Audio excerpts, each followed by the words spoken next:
नमस्कार, मैं हूं अनन्या बिंदु पाठी और आप देख रहे हैं समृद्धि न्यूज। तो आज हमारे साथ मौजूद हैं सपा नेत्री नेहा यादव जी। तो नेहा जी, हम आपसे पूछना चाहेंगे कि आज जो लोकसभा के चुनाव के नतीजे आए हैं वो तो काफी शॉकिंग थे, तो आपका इस पे क्या कहना है? आपके लिए भी ये उतने ही शॉकिंग थे? जी जी, देखिए नहीं, हमारे लिए नतीजे बिल्कुल शॉकिंग नहीं थे। सबसे पहले तो आपके इस चैनल को, समृद्धि न्यूज को मेरी तरफ से बहुत बहुत बधाई और शुभकामनाएं, जो लगातार जनता के मुद्दों को, सामाजिक मुद्दों को समाज के बीच में उठाने का काम कर रहा है। इसके लिए आपको मैं बधाई देती हूँ, इस चैनल को बधाई देती हूँ। देखिए, आज जो चुनाव के नतीजे आए हैं वो जनता के नतीजे आए हैं। विपक्ष ने जो मेहनत की, आदरणीय अखिलेश यादव जी ने जो मेहनत की, जो काम किया, जो पीडीए की रणनीति बनाई और इंडिया का जो गठबंधन बना, वो सब मिलकर के भारतीय जनता पार्टी को नेस्ता नाबूद करने का काम उत्तर प्रदेश में किया। अच्छा, पीडीए की रणनीति इस तरह से धरातल पे काम आई क्योंकि जो एक पीडीए वर्ग, जो समाज, भैया जी भी कहते थे कि समाज की अंतिम पंक्ति के अंतिम नागरिक तक हम हर सुविधा को पहुंचा सके, ऐसी हमारी सरकारें होनी चाहिए।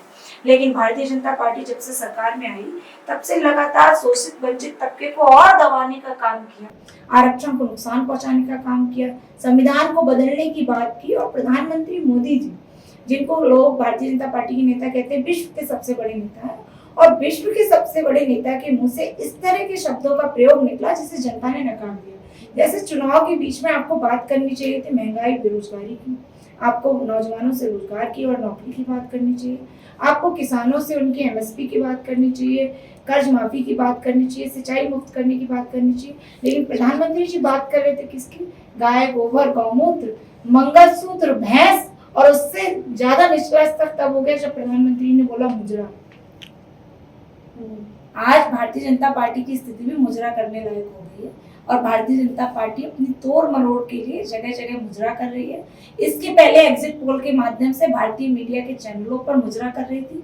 एग्जिट पोल इनके एग्जैक्ट पोल साबित नहीं हुए।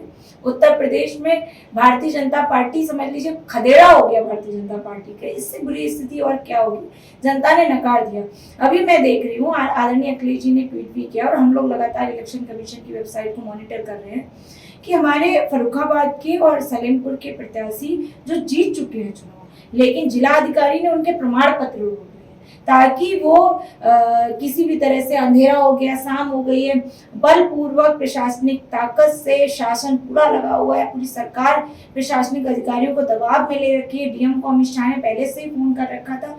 वो जो कम अंतराल की हमारी सीटें हैं उन पे दबाव डाल के जीतने का या प्रमाण पत्र ना देने का प्रयास कर रहे हैं। लेकिन हम उन्हें बताना चाहते हैं कि जनता ने, भारतीय जनता पार्टी आपको नकार दिया है, इसे सहर्ष स्वीकार कर लीजिए, नहीं तो जबरदस्ती जनता के जनमत के साथ खिलवाड़ करने का काम करेंगे तो जनता लात मार के निकालना भी जानती है। जी मैम, अभी आपने बात की पीडीए की, तो हमने सुना था कि आपने सपा ने बहुत नारे लगाए थे कि पीडीए ही मेन नारा रहा, अगर हम बोले ऐसा।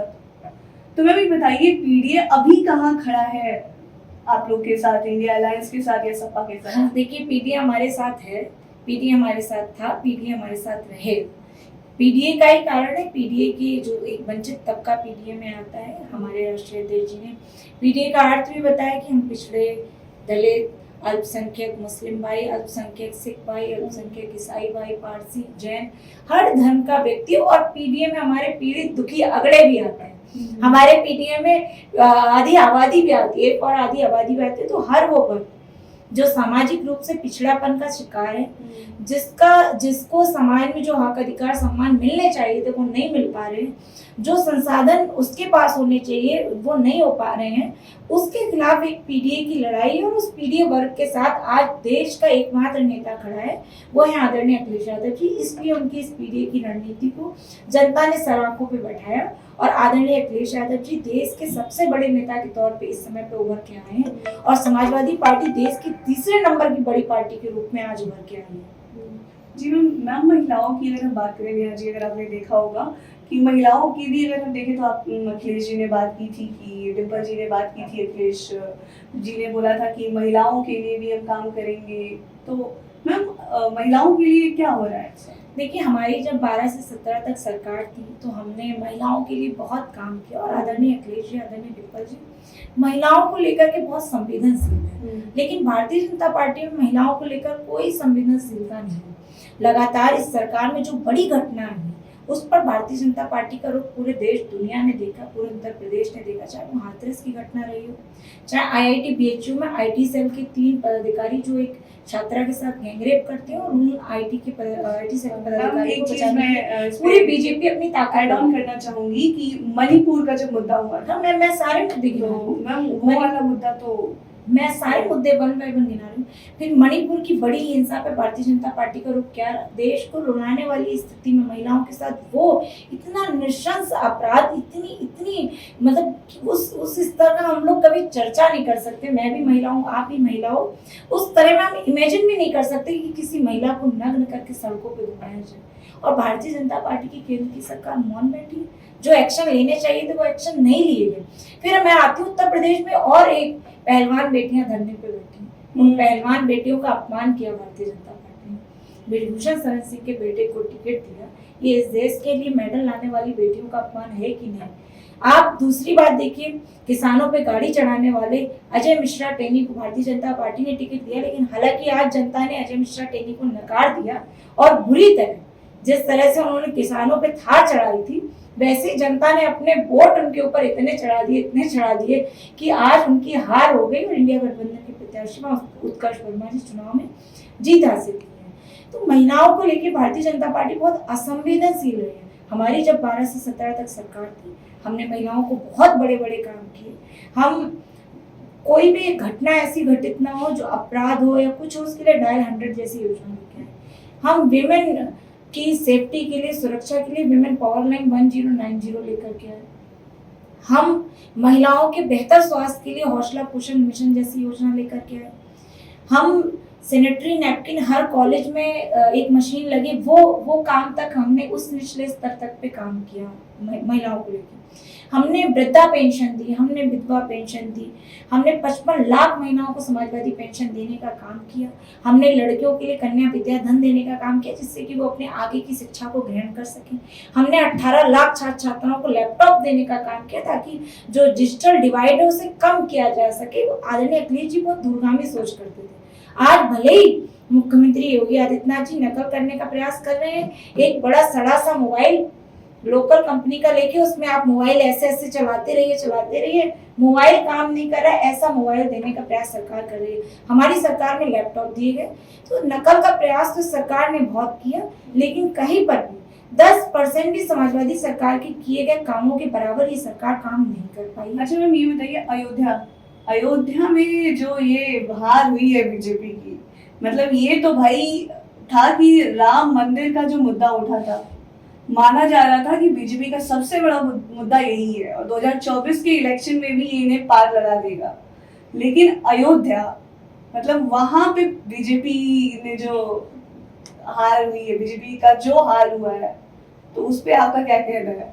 देखिए, भारतीय जनता पार्टी आज खिसियानी बिल्ली खंबा नोचे वाली भूमिका में अयोध्या में होगी, और जिन्होंने भगवान राम के नाम पे राजनीति की, भगवान राम में हमारी भी आस्था है, आपकी भी होगी, सबकी होगी, जितने भी लोग हैं, आम जनमानस की आस्था है भगवान राम के नाम पे, लेकिन राजनीति भारतीय जनता पार्टी ने की, जिसे भगवान राम ने अस्वीकार कर दिया। आज मंगल का दिन है, भगवान राम के प्रिय शिष्य कह सकती हूँ मैं, या उपासक कह सकती हूँ, भगवान हनुमान का दिन है, और भगवान हनुमान जी ने अपने गदे से अच्छे लोगों को किक आउट कर दिया।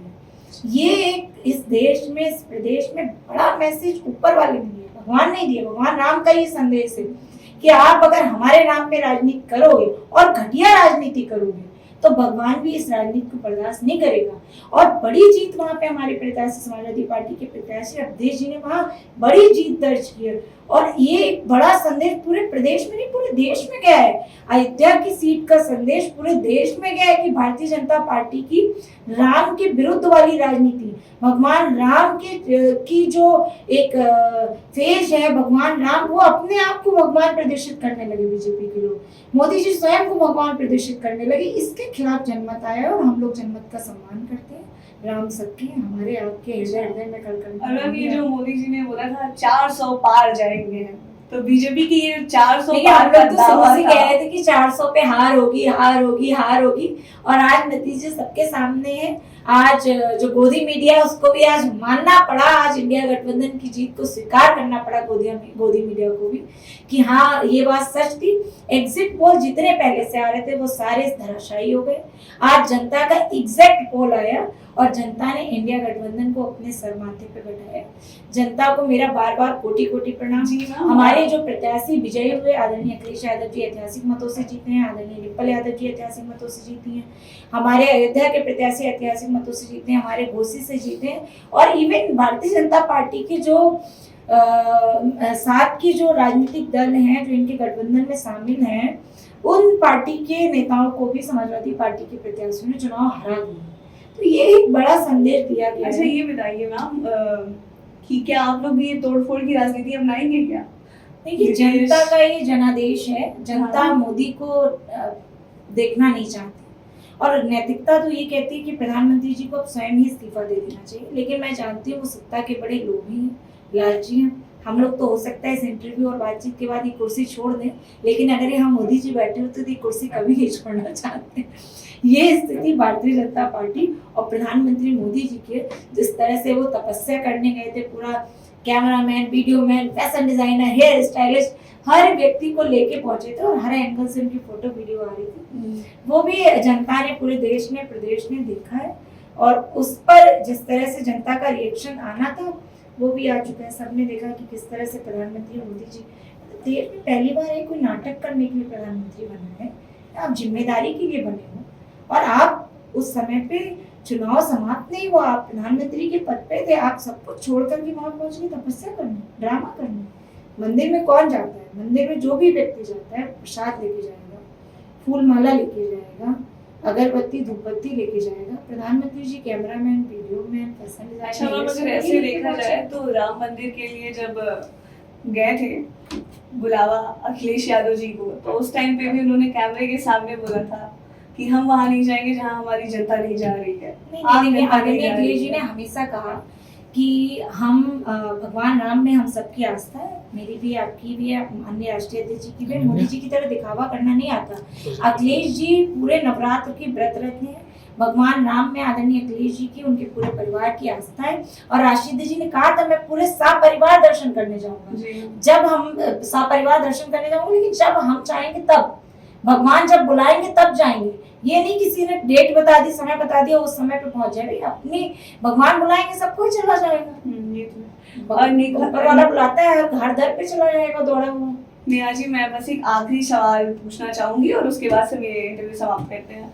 तो मैम मेरा ये पूछना था कि ये बताइए अखिलेश यादव को क्या पीएम के रूप में देख रही है? क्या आपकी जो पार्टी है वो? देखिए समाजवादी पार्टी इस समय पे देश में एक सबसे बड़ी पार्टी के तौर पे उभरी है, और उत्तर प्रदेश की जनता शुरू से ये चाहती थी कि आदरणीय अखिलेश यादव जी प्रधानमंत्री पद का चेहरा बने, और मेरी भी इच्छा है, हर कार्यकर्ता की इच्छा होती है कि उसका नेता प्रधानमंत्री बने। हम देखना चाहते हैं आदरणीय अखिलेश यादव जी को प्रधानमंत्री के चेहरे के रूप में, और हम लोग कार्यकर्ता हैं, नेता हैं पार्टी के, सब लोग ये मांग रख रहे हैं। अब ये तो कल जो इंडिया गठबंधन की बैठक है, सारे नेता संयुक्त रूप से जो भी निर्णय लेंगे वो सारे कार्यकर्ताओं को सहर्ष स्वीकार्य होगा। आदरणीय अखिलेश जी का निर्णय और आदरणीय अखिलेश जी का आदेश हम लोगों के लिए सर्वोपरि है। धन्यवाद मैम आपका हमारे साथ जुड़ने के लिए समृद्धि न्यूज चैनल, और आपके चैनल को शुभकामनाएं। धन्यवाद मैम। तो ये थी हमारे साथ नेहा यादव, सपा की नेता। तो ऐसे ही खबरों के साथ जुड़े रहिए समृद्धि न्यूज के साथ। मैं अनन्या मित्र पाठी आपसे अलविदा लेती हूँ।